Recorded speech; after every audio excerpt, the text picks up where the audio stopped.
اب اس بارے میں کہ یہ نئی چیز تھی تو میں نے اس لیے اسے آپ کے سامنے رپورٹ کیا ہے۔ اس کے بعد مریم نواز شریف صاحبہ سیاست.pk جو ہمارے ہاں کچھ شاید 400 دنوں سے بند ہے، اس سیاست.pk یا زیادہ ہی ہو چکے، اس سیاست.pk کو رپورٹ کر رہی ہیں کہ انہوں نے فیک نیوز پھیلائی۔ سیاست.pk نے یہ اپنی انفوگرافکس بنا کے اسکرین شاٹ لگایا اور مریم نواز شریف صاحبہ کی تقریر کا ہی ایک اسکرین شاٹ لگایا اور اس کے اوپر ان کے جو ورڈز تھے وہ لکھے انورٹڈ کاماز میں، یہ شارٹ ٹرم ریلیف نہیں 2 مہینے کا ریلیف ہے۔ یہ جو حکومت نے کہا کہ 201 سے 500 یونٹ استعمال کرنے والوں کو ریلیف ملے گا، 14 روپے فی یونٹ کمی کی جائے گی، حکومت پنجاب نے کہا کہ ہم نے اپنے بجٹ میں سے 45 ارب روپے اس ریلیف کے لیے مختص کیے ہیں۔ تو مریم نواز شریف صاحبہ کا یہ جو جملہ تھا سیاست.pk نے رپورٹ کیا، یہ شارٹ ٹرم ریلیف نہیں 2 مہینے کا ریلیف ہے۔ بڑا مذاق اڑ رہا ہے مریم نواز شریف صاحبہ کا اس جملے پر کہ حکومتیں جب اپنی پلاننگ کرتی ہیں نا تو ہوتا ہے short term, mid term, long term, کچھ گولز شارٹ ٹرم ہوتے ہیں، کچھ مڈ ٹرم ہوتے ہیں، کچھ لانگ ٹرم ہوتے ہیں۔ حکومتوں کے کیس میں لانگ ٹرم کیا ہوتا ہے؟ یہ 20 سال کی 30 سال کی پلاننگ ہوتی ہے۔ جو 5 سالہ منصوبہ ہوتا ہے وہ مڈ ٹرم ہوتا ہے حکومت کا، 3 سالہ منصوبہ مڈ ٹرم ہوتا ہے، اور جو حکومت مہینوں میں کرتی ہے وہ شارٹ ٹرم ہوتا ہے۔ تو مریم نواز شریف صاحبہ کا یہ جملہ سیاست.pk نے رپورٹ کیا شارٹ ٹرم۔ مریم صاحبہ کہہ رہی ہیں سیاست.pk کو نون لیگ والے اور بہت سے لوگ کہتے ہیں یہ عمران خان کی زبان بولتا ہے، اس لیے ان کو رپورٹ کر رہی ہیں مریم نواز شریف صاحبہ کہ یہ فیک نیوز دے رہے ہیں، میں ان کو رپورٹ کروں گی۔ اب یہی جملہ مریم نواز شریف صاحبہ کا ایک اور اسکرین شاٹ دیکھیے، یہ ٹی وی سے اسکرین گریب ہے، یہ بالکل بھی فیک نہیں ہے، یہ بتاتا ہے یہ شارٹ ٹرم ریلیف نہیں 2 ماہ کا ریلیف ہے۔ وزیر اعلیٰ پنجاب ایگزیکٹلی وہی بات جیو نیوز نے کی ہے۔ تو اب جیو نیوز نے سیاست.pk سے پہلے یہ بات کی، جیو نیوز کی گئی بات کئی گھنٹے پہلے تھی، کہیں زیادہ وائرل تھی، لیکن مریم نواز شریف صاحبہ سیاست.pk کو رپورٹ کریں گی فیک نیوز کے لیے، جیو نیوز کو جو ان کا حامی چینل ہے رپورٹ نہیں کریں گی۔ کیا مریم نواز شریف نے یہ جملہ کہا جس کو کہتی ہیں فیک نیوز ہے یا نہیں کہا؟ یہ بھی دیکھ لیجئے کہ مریم نواز شریف صاحبہ کیا بتا رہی ہیں اس جملے میں، یہ جملہ سنیے۔ یہ شارٹ ٹرم ریلیف ہے، یہ شارٹ ٹرم ریلیف نہیں ہے، یہ 2 ماہ کا ریلیف ہے۔ یہ شارٹ ٹرم ریلیف ہے، یہ شارٹ ٹرم ریلیف نہیں ہے، یہ 2 ماہ کا ریلیف ہے۔ تو مریم نواز شریف صاحبہ یہ بات کر رہی ہیں کہ یہ شارٹ ٹرم نہیں 2 مہینے کا ریلیف ہے۔ ایکچولی اس کے بعد مریم نواز شریف صاحبہ ذرا سا آگے بڑھتی ہیں اور کہتی ہیں اس کے بعد ہم سولر کا منصوبہ لا رہے ہیں، یعنی سولر کے منصوبے کے حوالے سے وہ کہتی ہیں کہ پھر وہ آپ کے لیے بڑا ریلیف ہوگا آگے جا کر۔ تو مریم نواز شریف صاحبہ کا یہ جملہ ایگزیکٹلی انہوں نے ادا کیا، جیو نیوز نے بھی بالکل اسی طرح سے ریپیٹ کیا، لیکن چونکہ سیاست.pk یہ لوگ الزام لگاتے ہیں کہ وہ صرف پی ٹی آئی کی بات کرتا ہے، اس لیے مریم نواز شریف صاحبہ رپورٹ کریں گی سیاست.pk کو۔ اس سے پہلے یہ نیا پاکستان جو ان کا اکاؤنٹ تھا حسنین رفیق کا، اس پر بھی کہہ چکی ہیں کہ اس کو رپورٹ کرو، عظمہ بخاری سے اس کو رپورٹ کرو۔ تو مریم نواز شریف صاحبہ جو ہیں وہ فیک نیوز کو رپورٹ کرنے جا رہی ہیں۔ تو میں نے کہا میں آپ کو بتا دوں کہ یہ سیاست.pk جو ہے جو کچھ کر رہا ہے اس سے پہلے جیو نیوز یہی کام کر چکا ہے۔ اب اس کے بعد کارساز سانحے کی حادثے کی بات، جہاں پر ان خاتون نے، محترمہ نے، نتاشا دانش اقبال نے جانیں لے لی 2 افراد کی، ایک بندہ کرٹیکل ہے اور اس کے علاوہ بھی زخمی لوگ ہیں۔ ان کی جو رپورٹنگ ہو رہی ہے میں آپ کو بتاؤں، ڈان رپورٹ کرتا ہے ایک فاسٹ موونگ SUV، لکھو بھائی وہ بندی ایک لینڈ کروزر چلا رہی تھی، اور یہ خاتون جو ہیں جیو نیوز نے رپورٹ کیا تو ان خاتون کے چہرے پر ایک عدد بلر کا نشان لگا دیا تاکہ ان کا چہرہ نہ دکھایا جائے۔ جیو نیوز ایک ارب پتی خاتون کی رپورٹنگ کرتے ہوئے صحافتی اقدار کا مظاہرہ کر رہا ہے۔ یہ جیو نیوز والے کر رہے ہیں کہ ان خاتون کا چہرہ چھپایا جائے۔ ان خاتون کے حوالے سے ایک اور خبر پھیلی کہ یہ بورڈ آف ڈائریکٹرز میں بھی ہیں۔ اگر یہ بورڈ آف ڈائریکٹرز میں بھی ہیں تو پھر یہ خاتون جو ہیں یہ کیسی ذہنی مریضہ ہیں کہ یہ بورڈ آف ڈائریکٹرز میں بھی ہیں میٹرو پاور کے۔ پھر آج ٹی وی نے اس خبر کو رپورٹ کیا تھا، آج ٹی وی نے اس خبر کو اپنی ویب سائٹ سے ڈیلیٹ کر دیا۔ کیوں کیا یہ بعد میں پتا چلے گا، لیکن جنا اسپتال کے ماہر نفسیات کی عدالت میں پیش کی گئی رپورٹ کیا بتاتی ہے؟ اس رپورٹ کے مطابق پولیس نے جنا اسپتال سائیکولوجیکل ڈپارٹمنٹ کو ملزمہ نتاشا سے تفتیش کی درخواست کی۔ رپورٹ یہ بتاتی ہے کہ جنا اسپتال کے ماہر نفسیات ڈاکٹر چنی لال وہ یہ کہتے ہیں کہ خاتون سائیکولوجیکل ڈپارٹمنٹ میں زیر علاج ہے، خاتون کنفیوزڈ ہے اور وہ ہوش و حواس میں نہیں ہے، اس لیے خاتون کو عدالت میں پیش نہیں کیا جا سکتا۔ اب ملزمہ کے جو وکیل ہیں عامر منصوب صاحب، وہ یہ کہتے ہیں کہ یہ خاتون زیر علاج رہی ہے آغا خان اسپتال میں بھی، وہاں کا ایم آر نکالا جائے۔ آغا خان اسپتال میں پاکستان کا سب سے بڑا اسپتال ہے پرائیویٹ سیکٹر کا، میرا خیال ہے کہ پبلک سیکٹر میں بھی شاید اتنا شاندار ہاسپٹل پاکستان میں کوئی نہیں ہے، تو وہاں کا ایم آر نکالا جائے اور پتہ کیا جائے کہ یہ وہاں اگر گئی بھی ہیں کسی ڈاکٹر کے پاس تو یہ کس چیز کے علاج کے لیے گئی ہیں، کیا ان کا ذہنی علاج ہو رہا تھا وہاں پہ؟ تو یہ حقیقت آغا خان والے سامنے لا سکتے ہیں، پولیس حکام وہاں سے معلوم کریں۔ اس کے بعد ایک اور چیز معلوم کرنی چاہیے کہ یہ خاتون یو کے کا لائسنس رکھتی ہیں، کیسے ملا؟ وہاں کا لائسنس ایک ذہنی مریضہ کو کیسے ملا؟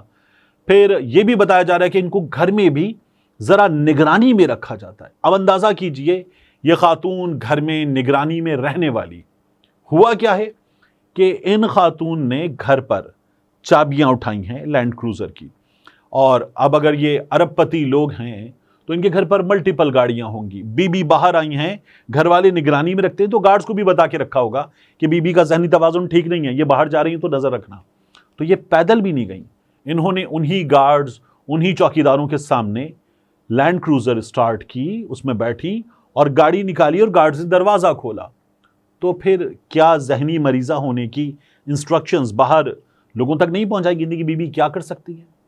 تو یہ سب کچھ تو انہوں نے کر ڈالا، اور پھر جس طرح سے انہوں نے ہٹ کیا ہے 120-30 کی رفتار پہ سروس روڈ پہ، تو یہ تمام وہ چیزیں ہیں کہ جن کو دیکھنے کی ضرورت ہے۔ آپ میں سے بعض لوگوں نے بڑا غصے کا اظہار کیا میرے بارے میں بات کرتے ہو کہ میں جو چیزیں بتا رہا تھا بہادر آباد تھانے کے باہر کھڑے ہو کر ان چیزوں میں نے ان خاتون کو سپورٹ کر دیا۔ میں کم از کم یہ تو نہیں کر سکتا کہ جاؤں اور جا کے نکال کے ان خاتون کا خاتمہ کر دوں، میں رپورٹنگ کروں گا، جو پولیس بتائے گی آپ کو بتا دوں گا، جو عینی شاہدین بتائیں گے آپ کو بتا دوں گا، جو اسپتال میں ڈاکٹرز رپورٹ کر رہے ہیں وہ چیزیں میں آپ کے سامنے رکھ دوں گا۔ کچھ سوالات ہیں جو میں اٹھا سکتا ہوں بطور صحافی، اور میں اپنے شک کا اظہار کر سکتا ہوں۔ اس کے علاوہ کچھ چیزیں جو میں فائنڈ آؤٹ کر سکتا ہوں وہ میں فائنڈ آؤٹ کرنے کی کوشش کروں گا، اور انشاءاللہ I'll keep you posted۔ اس کے بعد آخر میں جاتے جاتے میں آپ کو بتاؤں کہ عمران خان صاحب کے معاملے میں اب ایک اور درخواست آئی ہے، ان کے ڈاکٹرز ہیں ان سے عمران خان صاحب کا چیک اپ کروایا جائے، پھر عدالت میں یہ درخواست گئی ہے۔ تو اب دیکھیے اس پر کیا ہوتا ہے، کیونکہ عمران خان صاحب، بشرا بی بی، یہ ایک ایک چیز کے لیے درخواست دے رہے ہیں، ان میں سے کئی درخواستیں مسترد ہو رہی ہیں۔ پولیس حکام باقاعدہ طور پر یہ درخواست کرتے ہیں کہ نہ دیکھا جائے عمران خان صاحب کے ان معاملات کو، جیل اسپتال کافی ہے۔ میاں نواز شریف کے معالج جو تھے وہ دھڑا دھڑ ان کو وزٹ کرتے تھے، یہ ہمارے سامنے کی چیز ہے۔ آخری چیز، بڑا خوفناک واقعہ پیش آیا گجرانوالہ میں، وہاں پر ایک نوجوان نے پولیس کو درخواست دی کہ میری بیوی کو اغوا کر لیا گیا ہے، اور اس نے کچھ لوگوں کو نامزد کیا۔ اب پولیس ان نامزد لوگوں کو تفتیش کے لیے بلاتی، حراست میں لیتی، گرفتار کرتی، پولیس اپنا کام کرتی، لیکن اس نوجوان نے کئی بار پولیس کو جھنجھوڑنے کے بعد تھانے کے اندر خود سوزی کی، اپنے آپ کو آگ لگا لی، اور اس کے بعد ہم نے وہ فوٹیجز دیکھی، وہ چیزیں دیکھی کہ وہ نوجوان کس حال میں تھا، کس طرح سے تڑپ رہا تھا۔ وہاں پر موجود افراد نے اس کی جان بچانے کی کوشش کی، جب اسے اسپتال پہنچایا گیا تو پتہ چلا کہ وہ 70% تک جھلس چکا ہے، اور کچھ دیر پہلے یہ خبر آئی کہ وہ اپنی جان سے چلا گیا ہے۔ یہ پولیس کے پارٹ پر کرمنل نیگلیجنس ہے، اور پولیس کا فرض تھا کہ وہ اس معاملے کو دیکھتے۔ اب جو یہ جان سے گیا ہے، اس کے قتل کا پرچہ میری رائے میں تو اسی پولیس پر جس نے کچھ نہیں کیا اس کے لیے اسے انصاف ملے گا، اس بات کا یقین نہیں دلایا، اسی پولیس پر ہونا چاہیے۔ ملتے ہیں انشاءاللہ آپ سے اگلی ویڈیو میں۔ السلام علیکم، میری ویڈیو جاری ہے مگر میں درمیان میں اس لیے آن ٹپکا ہوں کہ آپ کو بتانا ہے، آپ دیکھ سکتے ہیں ہمارا دوسرا چینل ڈاکیومنٹڈ بھی۔ ڈاکیومنٹڈ میں ہم پاکستان کی تاریخ کے اہم ترین واقعات، بعض اوقات عالمی تاریخ کے اہم ترین واقعات ڈاکیومنٹ کریں گے۔ ایسی کہانیاں جو ذرا چھپی ہوئی ہیں، انکہی ہیں، مکمل تفصیلات کے ساتھ آپ کے سامنے نہیں ہیں، ایسی کہانیاں جنہیں سن کر آپ دانتوں تلے انگلیاں دبا لیں کہ کیا ایسا بھی ہو سکتا ہے، ان واقعات کو ہم کر رہے ہیں ڈاکیومنٹڈ۔